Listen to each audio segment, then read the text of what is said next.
Well, we wouldn't be here had it not been for one woman, the founder of the Calgary Children's Choir, Rosemaria Sherban. And at this time, I'd like to invite Catherine Libet forward to share a little bit about Rosemary.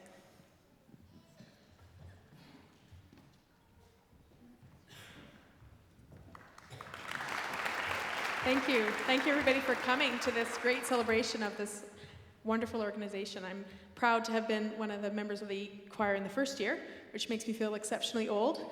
But hey, I moved up there just like everybody else, so it's all good. One of the things that struck me most about coming back was just sort of the legacy of the choral experience in Calgary. You know, it started out with, you know, we've talked about, you know, a different children's choir conducted by Rosemaria Sherban, and then that grew off into do something else, and then we started this group, and it has grown and changed as the years have gone by, over 25 years, but there's still some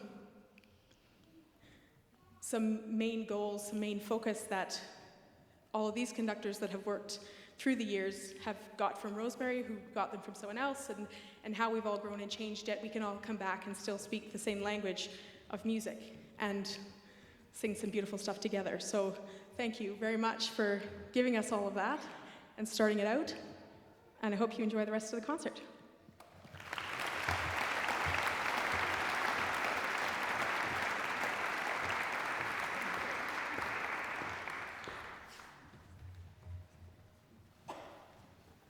To be a radical change from what you just heard. So it's, but it is a beautiful song, and I've asked the children and the young people to think of someone that they really want to sing this for, and wishing them well.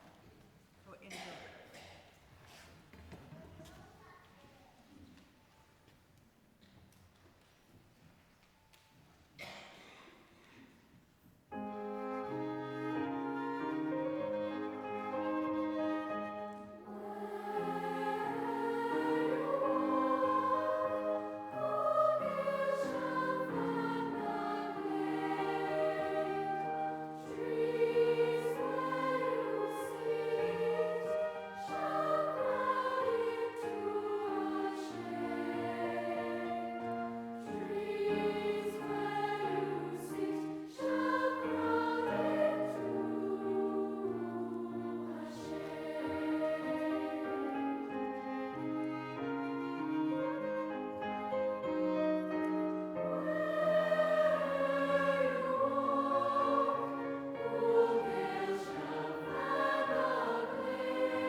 well, over the last 25 years, there have been a lot of changes, a lot of tours, a lot of different uniforms. At this time, I'd like to invite up Laura Galvez, a longtime friend of the choir, to take us back through the last 2.5 decades.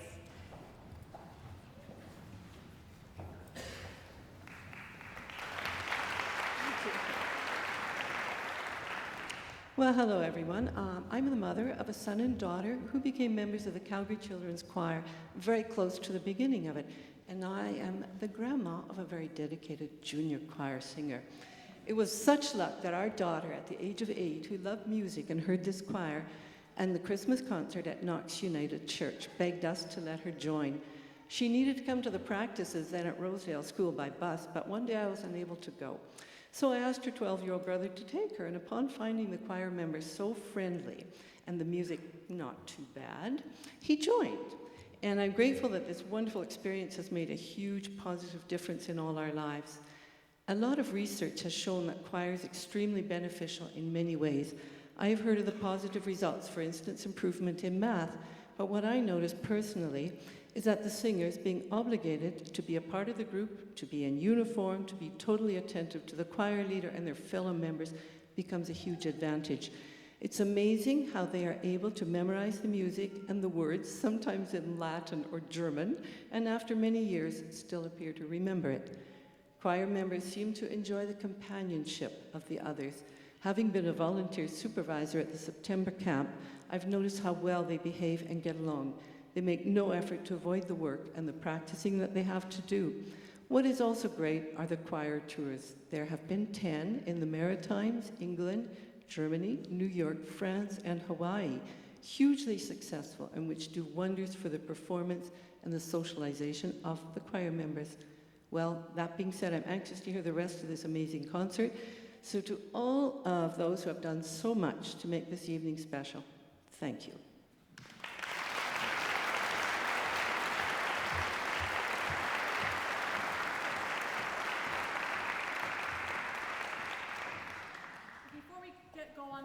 Portion of the program, I'd just like to add my greetings to all of you, and thank you very much for being here. We have had a really wonderful weekend. I was telling, I keep calling them the kids. They're all the kids. I still yell at them like they're the kids, even if they're, I don't know, 30 years old. Telling them that I had been looking, all of us in the current choir, Calgary Children's Choir, have been looking forward all year to this event. We've been talking about it and planning it and anticipating getting to see all these familiar faces again and meet some new friends, and for our current choristers to find out that this choir has been doing things before they arrived, and that hopefully will be doing things for many more years to come. And it has been so great to reconnect with our friends and choristers from the past. And beyond that, it's been so exciting and exhilarating to sing together again. We've literally pulled out a bunch of our old favorites, and some of these pieces we've looked at once and said, okay, can we perform that? And that's been it. We haven't had much time for anything else, but it's sure been a lot of fun. It's sure been a lot of fun to hear everybody singing. I think this all takes us back to the early days when Rosemaria Sherban had this wonderful vision of the Calgary Children's Choir, and this developed from a number of years of experience. And I just not sure that all of you know that Rosemaria was one of the absolute guru children's choir conductors in Calgary long before there were any other children's choirs in Calgary. Rosemaria started with a choir called the University Children's Choir, which later became the Mount Royal Children's Choir. And Rosemaria was instrumental in getting that program going and recruiting the conductors of that choir, David Ferguson and Elaine Quilicini. She's an incredible scout. She'd go into schools and find these people that were teaching music in schools and bring them on board and get them going. And we all know that Mount Royal has been a successful program ever since. And then she came along and started the Calgary Children's Choir, and really had a focus and a philosophy about the Calgary Children's Choir being a place where, well, our logo I think says it all, singing for the joy of it, which was Rosemaria's idea, that we come together to sing and have fun, and that it's a really true community activity. And it's been so great for me to get to work with Rosemaria, first as a elementary school music student myself, and then all the way through until I was old enough to be able to be a helper of Rosemary's. So yesterday, when we had an opportunity to have some testimonials and tell some stories, we were telling the kids all about that, the roots of where this choir came from and what we aspire to be in. And we all had a chance to discuss with each other that we actually have similar aspirations, whether we are current choristers or former choristers. We are all in choir because we love to sing and we love to sing together. And just because it's Mother's Day, without mentioning any names, I have to say that one of the stories that was shared is especially for all you moms out there, and we'll add dads as well. And this was a chorister who is much older now, but was relating the fact that for a number of years, his mother needed to absolutely haul him to choir because he didn't want to come.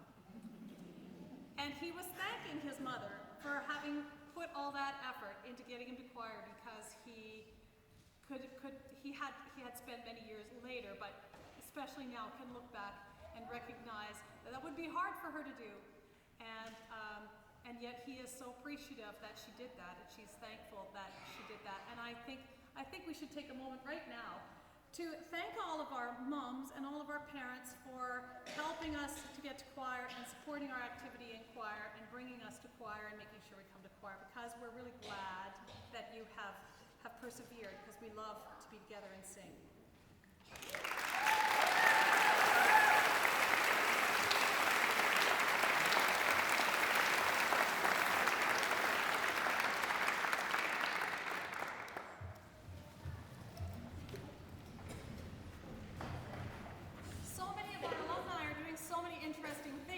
People working in oil and gas, and people working as engineers, and people doing all kinds of interesting professions. And we've also got a number of people who have pursued careers in music.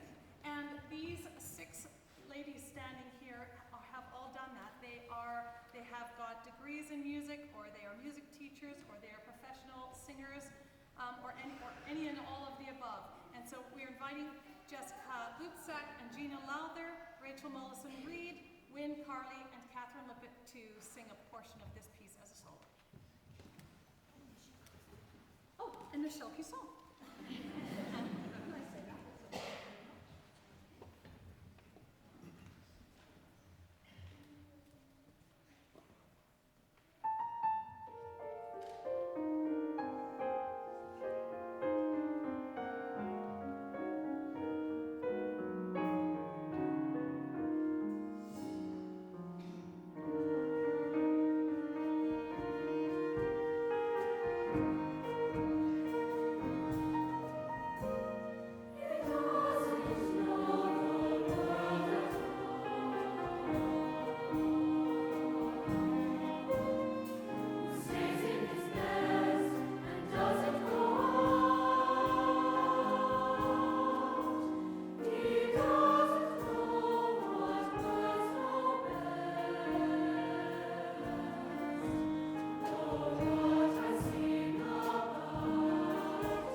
legend of what they consider to be the first Druid priest to arrive on Irish shores, the legend of Amergin, who was a shapeshifter and could change himself into anything.